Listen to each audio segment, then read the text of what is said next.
Hello बच्चों, आज हम लोग ट्रिग्नोमेट्री का थोड़ा सा बेसिक पढ़ेंगे। वैसे तो 11वीं क्लास में ट्रिग्नोमेट्री भी पढ़ना ही है, लेकिन बेसिक टूल्स के रूप में थोड़ा सा ट्रिग्नोमेट्री पढ़ेंगे जिसका यूज हमें स्टार्टिंग से ही होता है और हम लोग उस टॉपिक को बाद में जाके पढ़ते हैं। तो थोड़ा सा बेसिक नॉलेज ट्रिग्नोमेट्री का, basic of trigonometry, basic of trigonometry.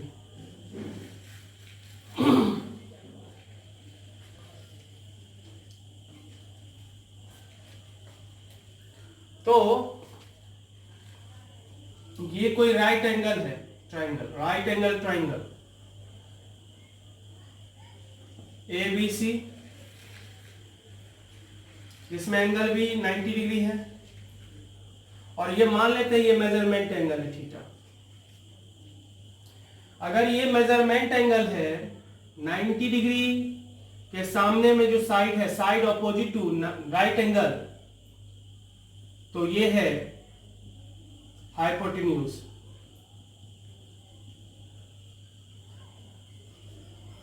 ये हो गया हमारा मेजरमेंट एंगल। मेजरमेंट एंगल के सामने वाला परपेंडिकुलर, और जो थर्ड बच गया वो क्या हो गया, बेस। ठीक है, ऐसा नहीं कि जो खड़ा है वो परपेंडिकुलर है। थीटा अगर मेजरमेंट एंगल है तो मेजरमेंट एंगल के सामने वाला परपेंडिकुलर, 90 डिग्री के सामने वाला हमेशा हाइपोटेन्यूज, और जो थर्ड साइड बचा वो हो गया base.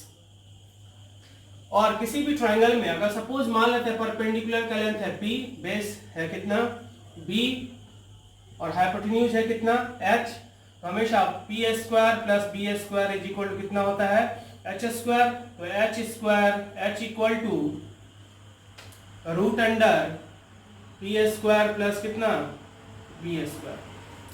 H square H equal to root under P square plus B square, और ये पॉजिटिव स्क्वायर रूट है, पॉजिटिव स्क्वायर रूट, तो जिसका वैल्यू कभी माइनस में नहीं होता। तो root under x square is equal to mod x. Root से जब भी दो पावर को बाहर निकालेंगे मॉड लिखेंगे। एक्स स्क्वायर इक्वल टू 4, तो एक्स इज इक्वल टू, इस स्क्वायर के चलते इस दूसरे साइड में आएगा प्लस माइनस और रूट तीनों। इस स्क्वायर के कारण यहां पर ये प्लस माइनस और रूट तीनों जो आ रहा है किसके वजह से, स्क्वायर के कारण। x is equal to plus minus root 4, so that is equal to plus minus root 4 का वैल्यू कितना 2। रूट 4 मीन्स सिर्फ 2, रूट 4 2 के बराबर माइनस 2, सिर्फ 2 के बराबर होगा, माइनस 2 नहीं हो सकता, क्योंकि रूट 4 का मतलब पॉजिटिव स्क्वायर रूट, जिसका वैल्यू कभी भी माइनस में नहीं होगा। So root under x square x के बराबर ना होगा, कितना के बराबर होगा, मॉड एक्स के बराबर। Root under sine square theta is equal to कितना, mod sine theta, mod sine theta. जब भी दो पावर को बाहर निकालेंगे तो हमेशा मॉड लगा के लिखेंगे। कभी कभी बिना मॉड लगाए भी सही हो जाएगा, वो अलग बात है, जो 10th तक जनरली होता था, लेकिन अब नहीं होगा।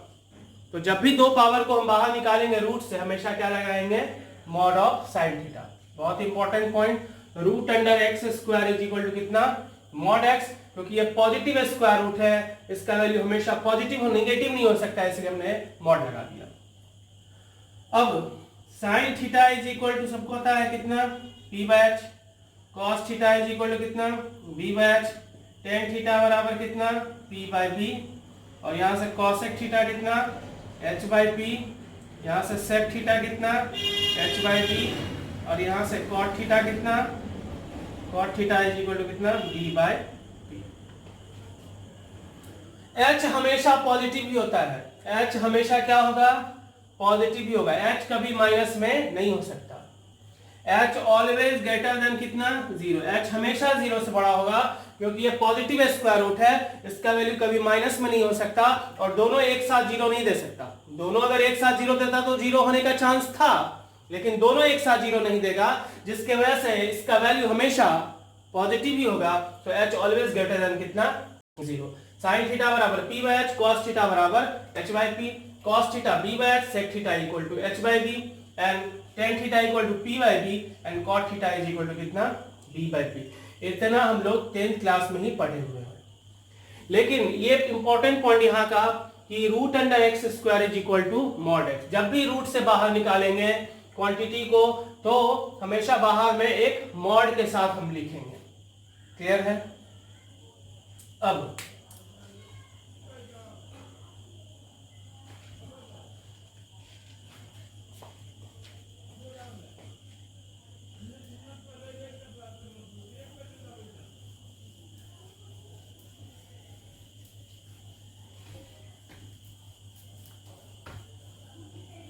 Sign of trigonometrical ratio, sine of trigonometrical ratio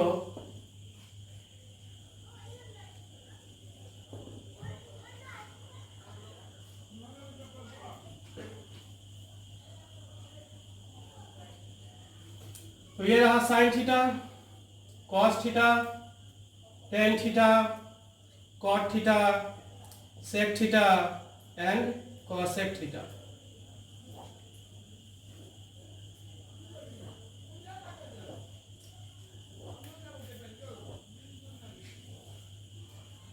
trigonometrical ratio first quadrant, second, third और फोर्थ क्वाड्रेंट।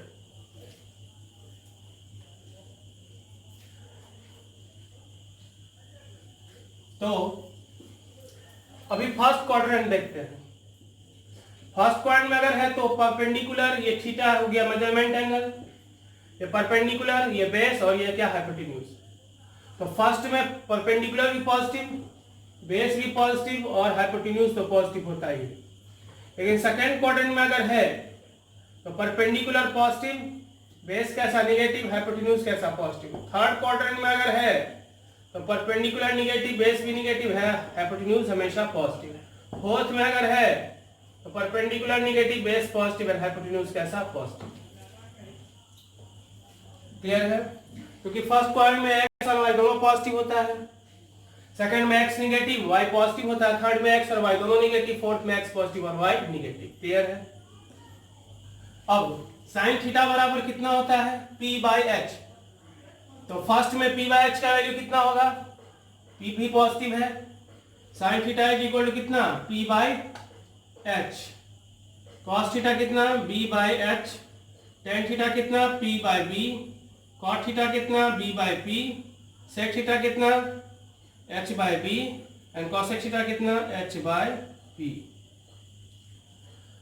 तो p बाई h का वैल्यू साइन थीटा होगा। तो फर्स्ट में p और h दोनों पॉजिटिव है इसलिए पॉजिटिव होगा, सेकंड में p और h दोनों पॉजिटिव इसलिए पॉजिटिव होगा, थर्ड में p निगेटिव है h पॉजिटिव तो negative by p by h, negative है पॉजिटिव निगेटिव, फोर्थ में p negative h positive negative. cos theta देखते हैं, cos थीटा कितना होता है b बाई h। तो फर्स्ट में b बाई h, p भी पॉजिटिव h भी पॉजिटिव तो पॉजिटिव, सेकंड में b निगेटिव h पॉजिटिव तो निगेटिव, थर्ड में b निगेटिव और h कैसा, थर्ड में b निगेटिव और h कैसा निगेटिव, फोर्थ में b पॉजिटिव और h भी पॉजिटिव।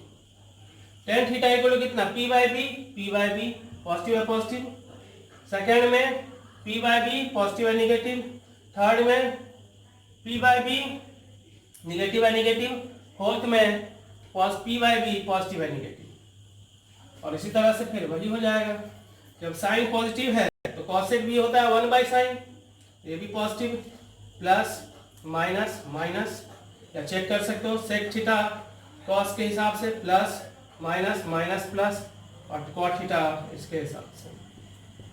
तो फर्स्ट में क्या है ऑल पॉजिटिव। फर्स्ट क्वाड्रेंट में क्या हो गया, फर्स्ट क्वाड्रेंट का मतलब क्या, ये 0 डिग्री है, ये 90, ये 180, ये 270 और ये 360।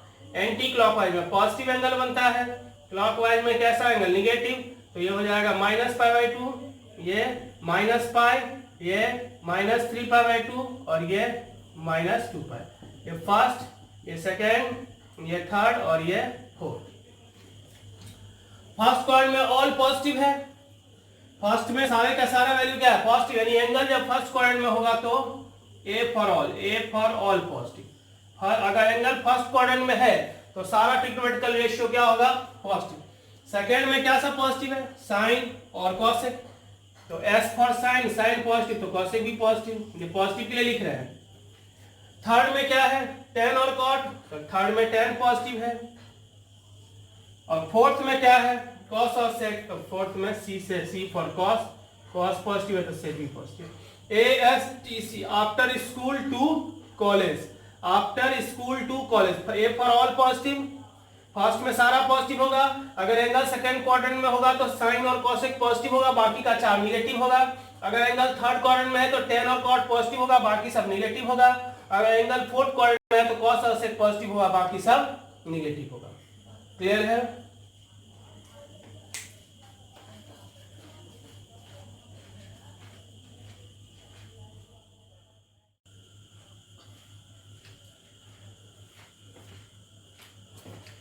अब हम लोग ट्रिग्नोमेट्रिकल रेशियो फाइंड करेंगे जो वैसे एंगल का जो एंगल 90 से बड़ा हो। 90 तक हम लोग 10th क्लास में पढ़ते हैं। 90 से जब बड़ा होगा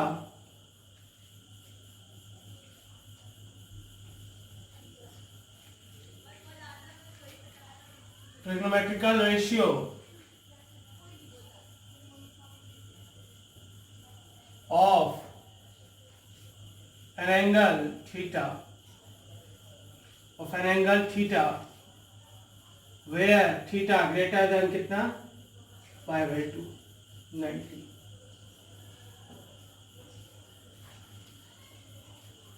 तो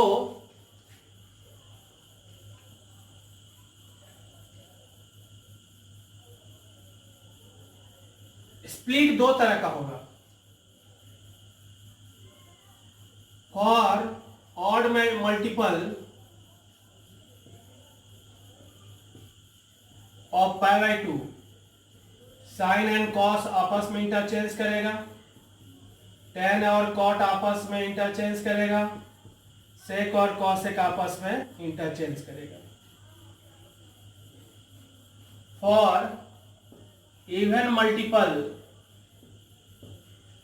ऑफ pi by 2 और मल्टीपल ऑफ पाई, इस केस में क्या होगा? नो चेंज, रिजल्ट होगा नो चेंज, मतलब जो जिसमें है उसी में रहेगा। जैसे साइन 120 डिग्री है तो सबसे पहले हम लोग इसको लिख सकते हैं दो तरीके से। एक तो साइन 90 प्लस 30 और दूसरा लिखेंगे साइन 180 माइनस कितना? 60।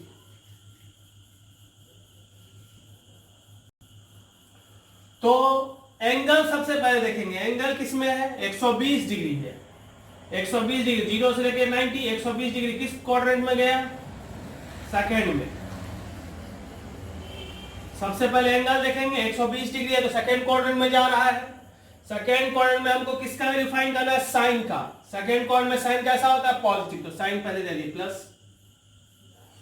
120 डिग्री को हम दोनों तरीका से लिख सकते हैं, 90 प्लस 30 और 180 माइनस 60। तो ये हो गया ऑड मल्टीपल पर स्प्लिट करना, 1 इंटू 90, 3 इंटू 90, 5 इंटू 90। तो ये ऑड मल्टीपल पर हम स्प्लिट कर रहे हैं। और ये क्या है? Even multiple of pi by 2 कह लो, पाई मतलब पाई बाई 2 मतलब 90, या फिर मल्टीपल ऑफ पाई कह लो, पाई मतलब 180। तो पहले साइन एंगल के हिसाब से ट्रिग्नोमेट्रिकल रेशियो का साइन देखेंगे तो साइन दे दिए। एंगल यहाँ 120 डिग्री था, 120 डिग्री किस क्वाड्रेंट में गया? सेकेंड क्वाड्रेंट में। सेकेंड क्वाड्रेंट में साइन कैसा होता है? पॉजिटिव, क्योंकि होता है ASTC, after school to college, S for sine positive, तो सेकेंड में साइन पॉजिटिव हो गया तो प्लस साइन दे दिए। अब क्या है? ऑड मल्टीपल ऑफ 90 में साइन इंटरचेंज करता है किस में? तो कॉस में कॉस, और थीटा के जगह पर जितना हो गया 30। यहाँ 180 पर स्प्लिट कर रहे हैं तो नो चेंज, तो नो चेंज मतलब कितना? साइन साइन ही में रहेगा साइन, और थीटा के जगह पर कितना है? 60। cos 30 कितना के बराबर होता है? √3/2। sin 60 कितना के बराबर होता है? √3/2। क्लियर है? अब tan 230 डिग्री 300 डिग्री, तो क्या होगा? tan 3 × 90 प्लस 30 या tan 4 × 90, 4 × 90 कितना? 360 माइनस कितना? 60। तो सबसे पहले एंगल देखो, एंगल किसमें? 300 डिग्री, 90, 180, 270, 300 इसमें गया। इसमें tan कैसा होता है? निगेटिव। थर्ड में, फोर्थ में tan निगेटिव होता है तो माइनस साइन। ऑड मल्टीपल पर है तो tan कॉट में बदलेगा। थीटा यहाँ पर कितना? 30, तो 30 हो गया।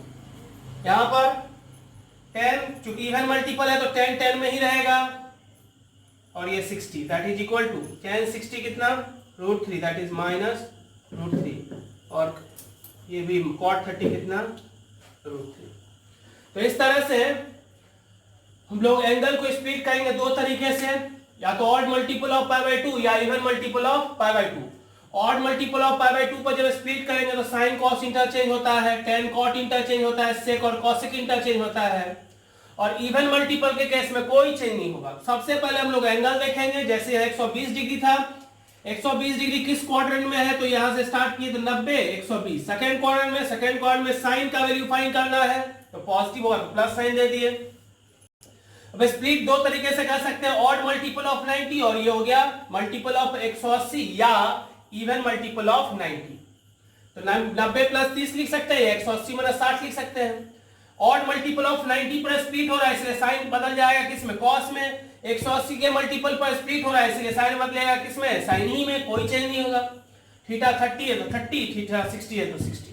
इस तरह से किसी भी एंगल जो कि 90 से बड़ा है उस फॉर्म के एंगल का हम लोग ट्रिग्नोमेट्रिकल रेशियो का वैल्यू फाइंड कर सकते हैं। क्लियर है?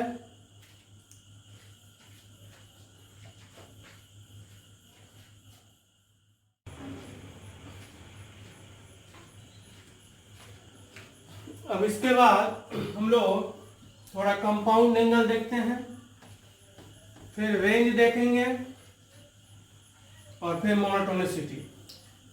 फिलहाल इतना ही हम लोग पढ़ेंगे, बाकी 11th में जो ट्रिग्नोमेट्री आएगा तो उस समय फिर पढ़ेंगे। Compound angle, sine A +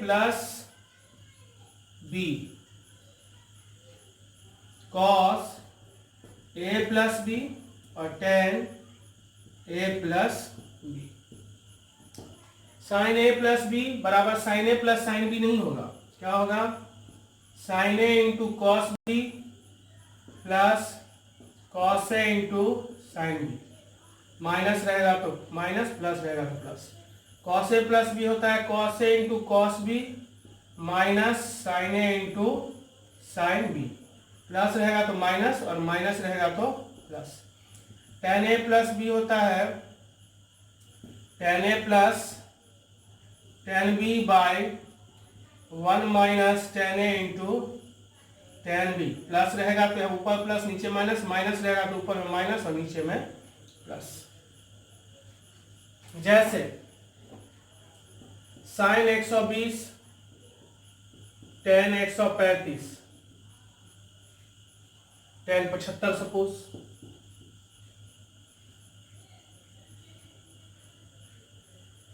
sign 15, तो साइन 15 बराबर क्या होगा? साइन 45 - 30, और ये किस फॉर्म पे जा रहा है? साइन A - B पर। क्या होता है साइन A?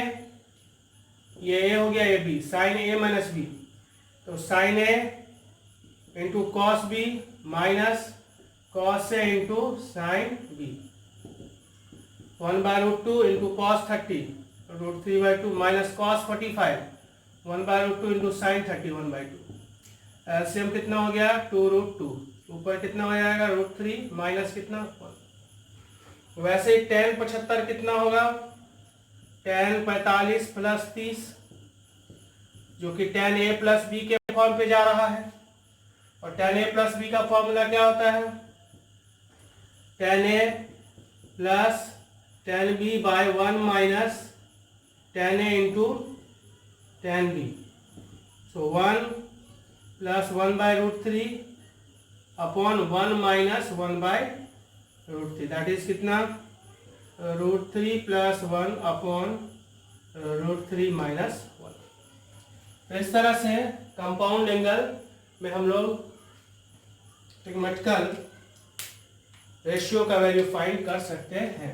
इसलिए 3 फॉर्मूला हम लोग को याद रखना है और इससे हम लोग वैल्यू फाइंड कर सकते हैं।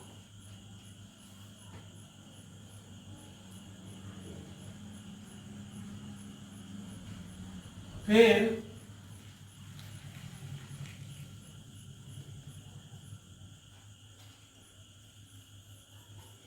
range of trigonometrical ratio, range of trigonometrical ratio, ये ट्रिग्नोमेट्रिकल रेशियो है और उसका रेंज। साइन थीटा लिखो या एक्स जो भी, साइन थीटा का रेंज -1 से 1, मतलब मैक्सिमम वैल्यू साइन का 1 होगा, मिनिमम कितना होगा -1, -1 से 1 ही तक होगा, 1 से ज्यादा नहीं हो सकता और -1 से कम नहीं होगा। साइन और कॉस का रेंज वो होता है। टेन और कॉट का रेंज ऑल रियल, मतलब कुछ भी हो सकता है, -∞ से +∞ के बीच में कुछ भी हो सकता है। सेक और कॉसेक, सेक और कॉसेक का range all real except, minus means except -1 और 1 के बीच में। सेक और कॉसेक का वैल्यू -1 और 1 के बीच में नहीं हो सकता। अब उसी तरह से मॉड साइन एक्स और मॉड कॉस एक्स, एंगल कुछ दे देते हैं, इसका रेंज अब माइनस में नहीं रहेगा तो 0 से कहां तक होगा 1 तक। मॉड टेन एक्स और मॉड कॉट एक्स, निगेटिव वाले को हटा देना है तो 0 से लेके इन्फिनिटी, 0 से लेके इन्फिनिटी। मॉड सेक एक्स और मॉड कॉसेक एक्स का रेंज कितना होगा 1 से लेके इन्फिनिटी तक। साइन और कॉस का रेंज है -1 से 1, इसका मतलब क्या हुआ कि साइन और कॉस का मैक्सिमम वैल्यू 1 होगा, मिनिमम वैल्यू -1 होगा। 1 से ज्यादा इम्पॉसिबल है, -1 से कम इम्पॉसिबल है। ये बहुत इंपॉर्टेंट है, हर हाल में बढ़िया से याद रखना है, स्पेशली मैथ्स वाले बच्चों को। टेन और कॉट का रेंज कुछ भी हो सकता है, टेन और कॉट का वैल्यू कुछ भी पॉसिबल है, -∞ से लेकर +∞ के बीच में कोई भी वैल्यू। सेक और कॉसेक का वैल्यू ऑल रियल हो सकता है, माइनस मतलब एक्सेप्ट, -1 और 1 के बीच में नहीं हो सकता। और जब मॉड लग जाता है तो निगेटिव वाले वैल्यू को हमने छांट दिया। क्लियर है?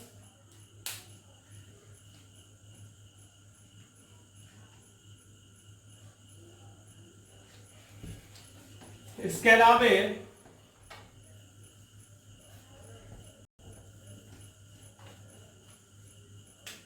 Monotonicity of trigonometrical function, monotonicity of trigonometrical function, जैसे y = sin x है तो y यहां पर किसका फंक्शन है, x का, क्योंकि sin x का वैल्यू किस पर डिपेंड करेगा, x पर, यानी y का वैल्यू किस पर डिपेंड कर रहा है, x पर, तो y फंक्शन है किसका, x का। तो मोनोटोनिसिटी का मतलब इंक्रीजिंग कहां पर होगा, डिक्रीजिंग कहां पर होगा, तो ये डिसाइड कौन करता है, dy/dx, और ये बराबर क्या हो गया cos x। अब cos x हमेशा ना तो हमेशा पॉजिटिव होता है ना ही हमेशा निगेटिव होता है, तो इसका वैल्यू डिपेंड किस पर करता है, क्वाड्रेंट पर। फर्स्ट में cos होता है पॉजिटिव तो डेरिवेटिव क्या होगा पॉजिटिव, इसीलिए क्या होगा इंक्रीजिंग। सेकेंड में cos माइनस में होता है इसीलिए डिक्रीजिंग। थर्ड में cos माइनस में इसलिए डिक्रीजिंग। और फोर्थ में कॉस प्लस होता है, इसीलिए इंक्रीजिंग। मतलब 0 से लेके 90 तक जैसे जैसे एंगल बढ़ाएंगे वैल्यू बढ़ेगा। फिर सेकेंड में π/2 से π में जैसे जैसे एंगल बढ़ेगा तो वैल्यू घटेगा। यानी sin 91 और sin 92 में कौन बड़ा होगा? क्योंकि ये दोनों एंगल सेकेंड क्वाड्रेंट में है। सेकेंड क्वाड्रेंट में फंक्शन कैसा है? डिक्रीजिंग। मतलब एंगल जब बढ़ेगा तो वैल्यू घटेगा। इसका मतलब sin 91 बड़ा है कि sin 92 बड़ा है? sin 91 बड़ा है किससे? sin 92 से। लेकिन sin 53 और sin 54 में कौन बड़ा होगा? दोनों एंगल फर्स्ट क्वाड्रेंट में है। फर्स्ट क्वाड्रेंट में साइन कैसा होता है? इंक्रीजिंग फंक्शन होता है। तो इस तरह से जिसका एंगल बड़ा होगा वो वैल्यू बड़ा होगा। और इस तरह से सारे किसी भी ट्रिग्नोमेट्रिकल फंक्शन का डेरिवेटिव निकालेंगे, उसका साइन स्कीम खींचेंगे और उसके हिसाब से हम सारे फंक्शन का मोनोटोनिक बिहेवियर, मतलब कहां पर वो इंक्रीजिंग होगा और कहां पर डिक्रीजिंग होगा, ये हम निकाल सकते हैं। क्लियर है? तो इसी के साथ हम लोग का ये जो बेसिक टूल्स था वो समाप्त हुआ। अब अगले क्लास से हम लोग कोई भी टॉपिक पढ़ सकते हैं, ट्रिग्नोमेट्री पढ़ सकते हैं, अलजेब्रा पढ़ सकते हैं, कैलकुलस पढ़ सकते हैं, जो मन में आए। लेकिन इतना इंपॉर्टेंट है, अगर इतना हम लोग सीख गए तो फिर कहीं पे कोई दिक्कत नहीं होने जा रहा है। एक बार लास्ट में फिर से बता दें कि 10th और 11th 12th और कंपटीशन, 10th से कंपटीशन में जब हम जाते हैं, कंपटीशन लेवल पे जब तैयारी करते हैं +2 का, तो बहुत ही का गैप आता है। उस गैप को फिल करने के लिए जो हमने बेसिक टूल्स पढ़ाया है वो बहुत ही इंपॉर्टेंट है। ये दिमाग में होना चाहिए, ना कि 10th में जैसे जनरली बच्चे रट लेते हैं, मार्क्स ले आते हैं, तो उस तरह से पढ़ने से कोई फायदा नहीं होगा। समझ के इसको समझना है, पढ़ना है। जहां पे दिक्कत होगा बार बार इस वीडियो को देखना है, बार बार इसको पढ़ना है, और जहां दिक्कत होगा वहां पे पूछना है। Thank you.